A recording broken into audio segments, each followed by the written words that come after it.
Bro, ni jersey ya bro? Thank you bro. Ni jersey apa Ini jersey Liverpool tahun 2007.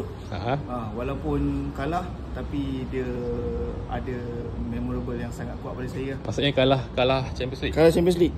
Tapi match detail kita tetap ada, kita tetap simpan, kita tetap jaga. Macam memori lah. Memori, sebab ini adalah antara final yang saya tonton dengan arwah papa saya. Allah Akbar. So Al-Fatihah. dia memorable lah. Yang pergi tak pergi, semua kenangan tu kita tak simpan dalam hati lah. Kenapa pilih Steven Gerrard?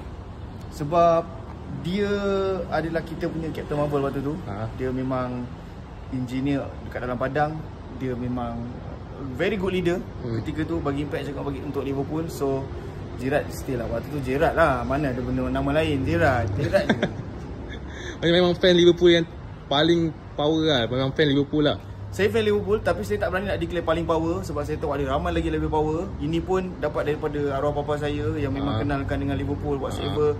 Sampai asalnya waktu Istanbul, yang betul-betul dia kenalkan saya dengan Liverpool ni. So ini adalah final yang seterusnya. Tapi cuma gagal lah 2007. Soalan ni maybe agak sensitif lah. Arwah ayah pernah sempat tak tengok Liverpool angkat Liga? Itulah dia.